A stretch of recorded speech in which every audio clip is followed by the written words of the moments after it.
और अब जो सवाल आपके सामने हम रखने जा रहे हैं कि मोदी का वाइब्रेंट गुजरात, जहां पर अभी संबोधन प्रधानमंत्री का आप सुन रहे थे, 24 की चुनावी बिसात यही रहने वाली है। देखिए, प्रधानमंत्री नरेंद्र मोदी जी ने 2024 के लोकसभा चुनाव के लिए जी भारतीय जनता पार्टी का और अपना एक नैरेटिव गढ़ दिया है। वो नैरेटिव क्या है? एक तो मोदी की गारंटी, और वो गारंटी उन्होंने इसका उल्लेख यहाँ पर किया बिल्कुल, और कहा कि देश तीसरी अर्थव्यवस्था बनेगा, ये मेरी गारंटी है। एक तो गारंटी, फिर संकल्प कि सपने आप देखिए, यानी जनता सपने देखिए और संकल्प पूरा करने की जिम्मेदारी मोदी जी की है उन सपनों को।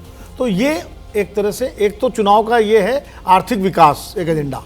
दूसरा जो 22 जनवरी को होने जा रहा है वो राम मंदिर का लोकार्पण, यानी उसमें हिंदुत्व और हिंदू समाज पूरा जो है, या सांस्कृतिक राष्ट्रवाद जो राष्ट्रीय स्वयंसेवक संघ का है धारणा है, तो दोनों को मिला के एक बढ़िया पैकेज भारतीय जनता के सामने उन्होंने लोकसभा चुनाव के लिए पेश किया है। वाइब्रेंट गुजरात और 22 जनवरी का राम मंदिर का लोकार्पण। इसमें अगर मैं तीसरा तड़का भी लगा दूं कि 24 की चुनावी बिसात, आपने 22 जनवरी का जिक्र तो कर दिया, लेकिन मोदी का वाइब्रेंट गुजरात, और मोदी के वाइब्रेंट गुजरात में मुख्य अतिथि कौन? यूएई के राष्ट्रपति। वो वहां पर मुख्य अतिथि के तौर पर, जिन्हें अभी अभी अपने संबोधन में प्रधानमंत्री नरेंद्र मोदी ने ब्रदर, भाई अपना बताया और उनके साथ बाकायदा कल रोड शो भी किया। तो कहीं ना कहीं वो सबका साथ, सबका विकास, सबका विश्वास, और जो सबसे बड़ी आलोचना होती है उसका भी यहां पर अपने वाइब्रेंट गुजरात से प्रधानमंत्री नरेंद्र मोदी ने, कुर्बान अली साहब, जवाब दिया। प्रधानमंत्री मोदी का भाषण सुन के तो मुझे लगा कि रामराज आ गया है देश में और अब कोई समस्या बाकी नहीं रह गई है। और उन्होंने भी बताया कि कितने करोड़ लोग गरीबी की रेखा से ऊपर आए हैं उनके कार्यकाल में। पर मेरा सवाल ये है कि फिर 80 करोड़ लोगों को मुफ्त राशन क्यों? अगर इतने सब लोगों का आपने कल्याण कर दिया है तो फिर तो ये मसला नहीं होना चाहिए। लेकिन चूँकि प्रधानमंत्री नरेंद्र मोदी एक बेहतर बहुत ही कहना चाहिए अडवाणी साहब की ज़बान में कि बहुत ही अच्छे इवेंट मैनेजर हैं, तो वो हर इवेंट का अपना फ़ायदा उठाते हैं और उस फ़ायदे को वो अपने चुनावी तरकश की तरफ ले जाते हैं और उसका वो फ़ायदा पूरा भरपूर उठाते हैं। अब ये जो यूएई के राष्ट्रपति का आना, उसका क्या असर पड़ेगा? फिर अगले महीने वो जाने वाले हैं अबू धाबी, वहाँ वो एक मंदिर का उद्घाटन करेंगे।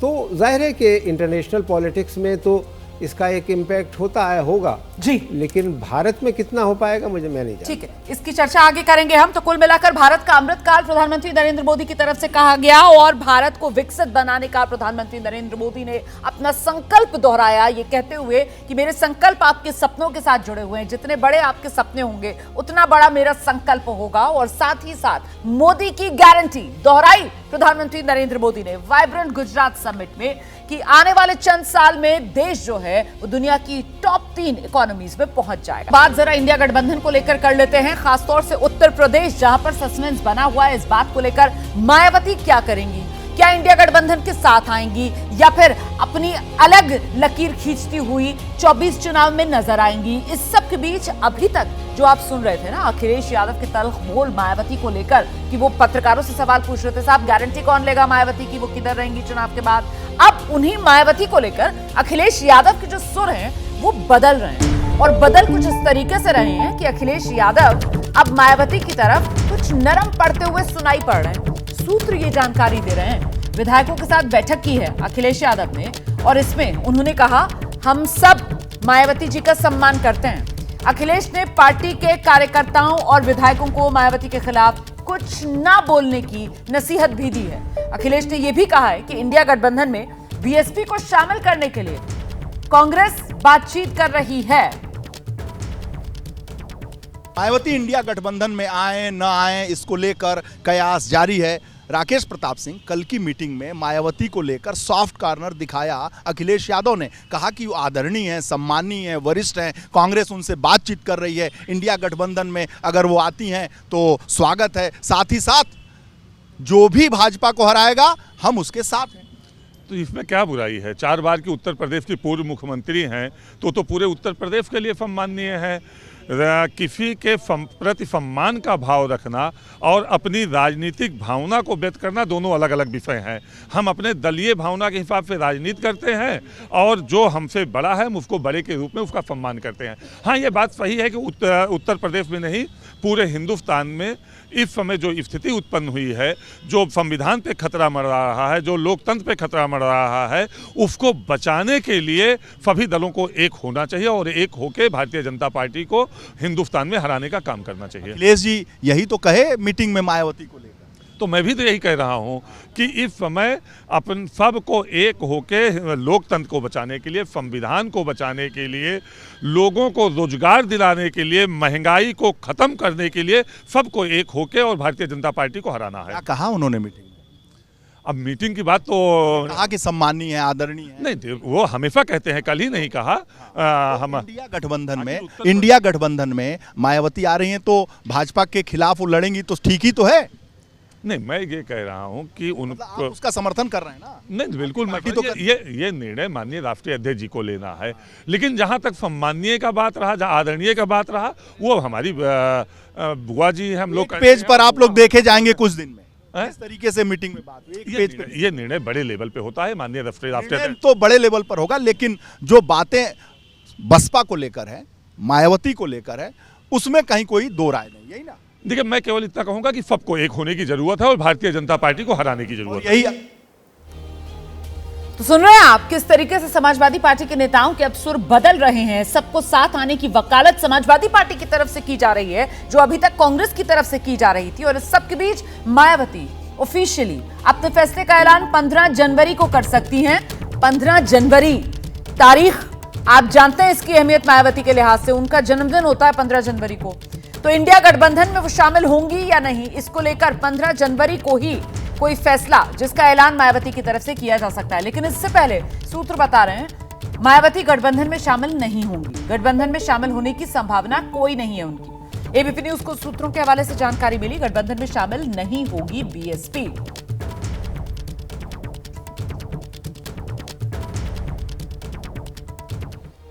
तो ऐसे में अब सवाल बड़ा हो जाता है कि आखिरकार इंडिया गठबंधन मायावती साथ आएंगी या नहीं आएंगी। सूत्र कुछ जानकारी दे रहे हैं, मायावती के फैसले का फिलहाल इंतजार है और इसका सियासी असर 24 चुनाव पर क्या पड़ सकता है, बात आगे करेंगे। सवाल बड़ा हो जाता है इंडिया गठबंधन में क्या होने जा रहा है। अखिलेश यादव के सुर बदले हैं।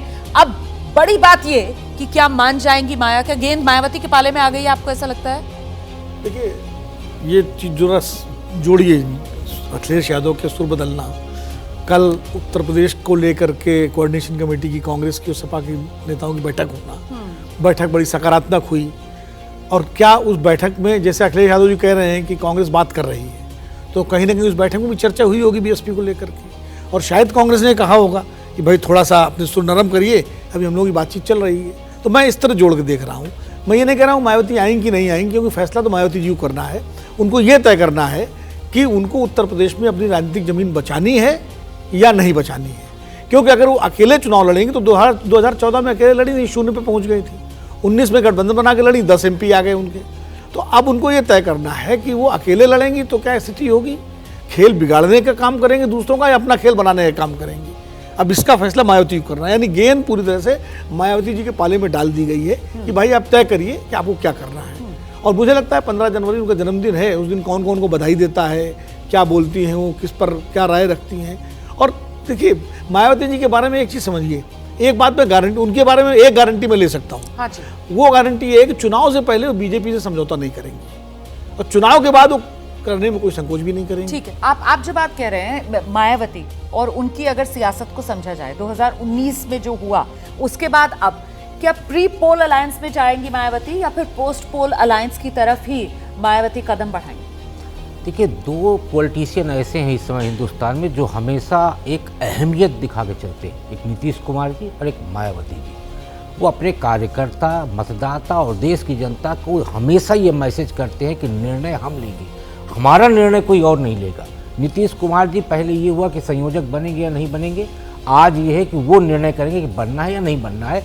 उसी तरह गेंद ठीक पॉइंट पे लाके मायावती जी ने रख दिया है कि हमको गठबंधन में जाना है या नहीं जाना। पहले वो चर्चा में ही नहीं थी, इंडिया गठबंधन में मायावती कहीं चर्चा में नहीं थी, आज वो चर्चा में सबसे ज़्यादा हैं। और उन्होंने ऐसी स्थितियां पैदा कर दी हैं कि जो व्यक्ति कल तक विरोध कर रहा था वो व्यक्ति आज अपना सुर बदल दिया है। तो ये तो पॉलिटिकल उनका गेन करने वाली बात है। रही बात कि चुनाव के बाद रहेंगी, भाजपा के साथ जाएंगी, कांग्रेस के साथ जाएंगी, ये तय होगा कि चुनाव में उनको कितनी सीट मिलती है। और उनका अपना वोट बैंक है, 17-18% वोट लेके मायावती हमेशा से आप अब बढ़ रही हैं। पिछली बार उनके साथ अच्छा हुआ और अखिलेश के साथ बुरा ये हुआ कि मायावती को तो समाजवादी पार्टी का वोट मिल गया, लेकिन बसपा का वोट समाजवादी पार्टी की तरफ शिफ्ट नहीं हुआ। तो इस बार बात कहती हुई गठबंधन से अलग मायावती के सामने दिक्कत ये है कि वो कांग्रेस के साथ गठबंधन करती है तो अपने कार्यकर्ता और मतदाता को वो किस मुंह से बोलेंगे कि आप कांग्रेस को वोट करेंगे, क्योंकि उसी के वोट को खींच के बहुजन समाज पार्टी आज दी हुई। ठीक है, अब बड़ा सवाल यहाँ पर ये उठता है कि मायावती जो है वो अपनी सियासी धमक तो दिखा रही है, लेकिन क्या इंडिया की मजबूरी मायावती का साथ जरूरी, और ऐसे में जो शर्त रखी जा रही है ना मायावती की तरफ से, उनकी पार्टी के एक सांसद आए थे पिछले दिनों, उनका एक बयान भी हमने यहीं पॉलिटिकल शो में सुनाया था, जिसमें वो कह रहे थे कि अगर प्रधानमंत्री पद का उम्मीदवार बनाया जाए तो हो सकता है वो इस पर विचार कर लें। तो क्या इस परमिटेशन, कॉम्बिनेशन, समीकरण को लेकर भी इंडिया गठबंधन आगे बढ़ सकता है मायावती को अपने पाले में लाने में?